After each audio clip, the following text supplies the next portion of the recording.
Hi, I'm Jo Watkinson from Smarter Tri, and I'm your race director for the Hemel Sprint Tri on the 17th September 2023. I'm also head coach of Decorum Tri Club, and as a club, we are really excited to welcome you to the Hemel Sprint Tri, and we're really pleased to be supported by Everyone Active and Active Training World.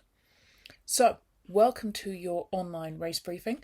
I'm going to cover off everything that you need to know for your race day and all the surrounding bits and pieces to go with that. So, first of all, parking.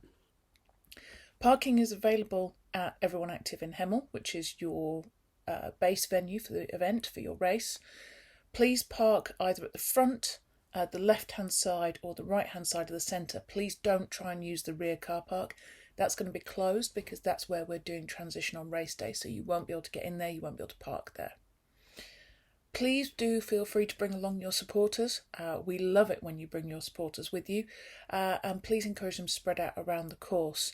Heath Lane is always a popular spot for supporters, so if they are going to be on Heath Lane, please ask them to make sure they don't obstruct any athletes, marshals, entry or exit points either to the course or to the Everyone Active Centre itself.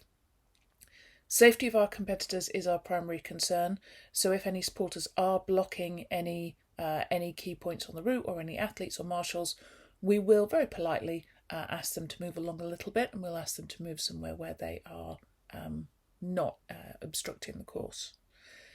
Please also note that supporters are not allowed in transition, so you need to be able to get in and out of transition with all your kit and be self-sufficient. Your supporters cannot go in with you. They're not allowed in transition. So on race day, registration opens at 6 a.m. and will close at 7 a.m. But be aware that transition also closes at 7 a.m. So you do need to get registered, get all your kit labelled, and then get yourself into transition and get racked up before 7 a.m. So please make sure you allow yourself enough time. When you booked onto the event online, you will have chosen whether to have a prepaid race day licence or you'll have said that you're a BTF member. If you've said that you're a BTF member, you will need to show your membership card either as a printout or digitally on your phone at the point of registration. If you can't, then we do need to charge you £6 on the day to cover your race day licence. As you go through registration, you will be given a race pack which has 2 race numbers in it. Those numbers, you will need one on your back for the bike and one on the front for your run. If you're using a race belt, then you can just use one race number and spin that race belt as you head out onto the run. If you don't have a race belt, then you can just pin one number to the front and one number to the back. So long as one is visible on your back for the bike and your front for the run, you'll be fine. Your race pack will also include stickers. One needs to go on your bike and one will need to go on the front of your helmet. And you'll also receive a timing chip which needs to go on your left ankle. Everything needs to be labelled and numbered before you enter transition to rack up. As you enter transition, there will be marshals checking and they will check that you've got your helmet on. They will check that your bike and your helmet are labelled.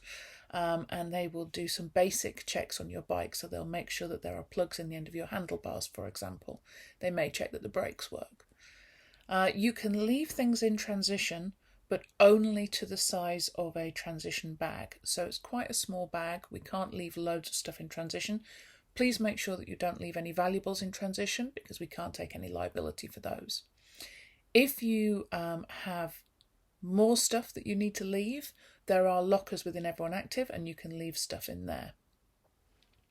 And again, only competitors are allowed in transition, so make sure that whatever you are taking in, you can carry.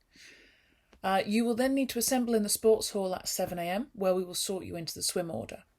We're aiming to get the first swimmer in the pool at about 7:10. Fastest swimmers will go last.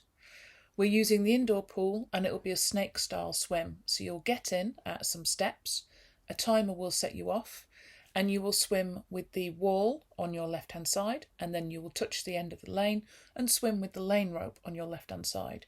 You will then duck under and do the same through each lane of the pool. So you do up and down. Please be aware that there may be other people in your lane at the same time as you, so please do keep over to the left hand side of your lane. If somebody taps your toes, that means that they are swimming quicker than you and they would like to overtake you. When you get to the end of the length that you're on, just stop and they will go past you. If you are catching up to the person in front of you, all you do is you tap their toes and they will stop at the end of the lane, and then you can overtake them and carry on. It's very important that you touch the end of each lane, and one length out, one length back, then duck under. One length out, one length back, then duck under. When you've finished your swim, there is a marshal to help you up the steps if you need it, and they will send you on your way towards transition. Please be aware there is a no-run section as you go around the outdoor pool. We do have a marshal there, and if you are seen running, if you do run on that section, there is a 2-minute time penalty, so it really is not worth it. It's signposted, and you can see where the no run starts and finishes, so you know when you're safe to start running again should you choose to. Once you get into transition, we are following British Triathlon rules, and we will have a technical official present. So please make sure that you don't touch your bike until your helmet is on your head and fastened up.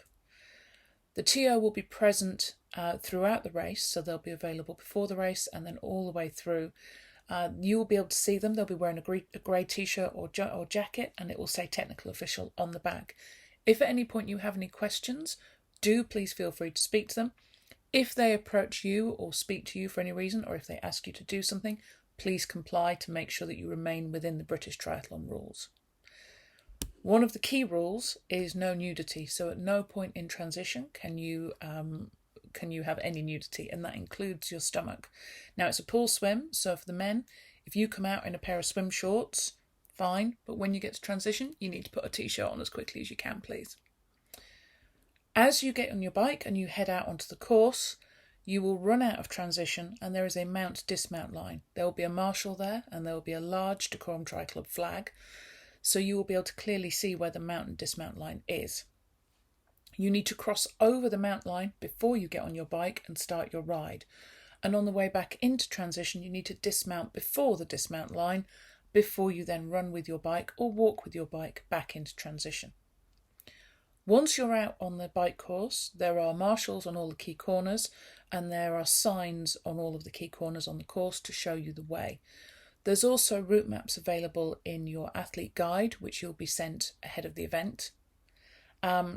Please make sure when you're on the bike course that you follow the highway code at all times.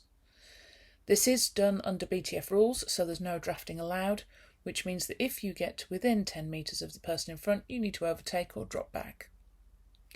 If you're racing the super sprint, you will receive a blue race number, so your race bib will be blue. And at the point that the course separates, you need to follow the blue signs that direct you onto the super sprint course. If you're completing the sprint course, you will receive a red race bib, and at the point that the course separates, you will turn right at the roundabout and you will follow the red signs labelled sprint. For super sprint, you're doing an out and back. So you will leave the centre, you will follow the signs, you'll follow the blue signs for super sprint as the course separates, and then you will reach a turnaround point, which is marshalled. You will use the lay-by to turn around, and then you'll head back to the centre on the same course that you've gone out on. It's about 8 kilometres.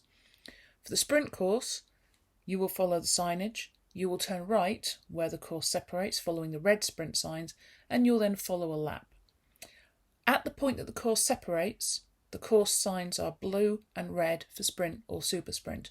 The rest of the course is all signposted in neon yellow, but there are marshals everywhere, so if you're at all unsure, just stop and ask one of them. Make sure that you follow the appropriate signs when the course separates for your course route, though. As you get back into transition, you're going to stop before the dismount line, you're going to get off your bike, you're going to take your bike into transition, and you're going to rack your bike up where you took it from. So it's important that you go back to your spot. You can't just put your bike anywhere. And it's important that you rack your bike before taking your helmet off. You're then going to get ready for your run. You're going to head out of run out, past our lovely marshal, and onto the run course. And for all routes, it's a single lap course. You'll then come in. As you finish, you'll cross the finish line, you'll receive your lovely medal, and you'll take your timing chip off and return that to us. If you're doing a relay, you'll follow all of the same rules as that, except that you will do your transition at your rack point. So you will hand over your timing chip at the place that your bike is racked. Only the person that is being handed over to can be in transition waiting. So please don't have the whole team in there, just the person who is waiting for the timing chip to come to them. Same rules apply when it comes to racking the bikes. If you're in a relay team, the person that finishes their bike leg needs to rack their bike before they hand over the timing chip. If you're doing an aqua bike, you will do your swim and your bike as we've just described. When you finish your bike, rack the bike up, take your helmet off. If you want to change your shoes, you're welcome to. If you want to keep on your bike shoes, that's absolutely fine too.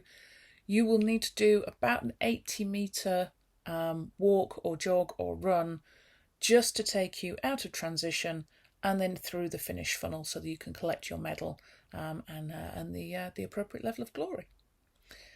After your event is finished, we may still have an active transition, so you may not be able to go and retrieve your kit immediately. We will announce when transition is open so you can go and start removing your belongings. To get your stuff out of transition, the race number, you need to still be wearing your race number and it needs to match the race number on the bike that you are bringing out of transition. Otherwise, we'll send you back to find the right bike. Throughout the event, there are no headphones allowed, not even bone conducting ones. They are illegal under British triathlon rules. Other than that, we know that you're going to be amazing. We're really looking forward to seeing you on the day. Thank you for signing up to the event and we'll see you on the 17th of September.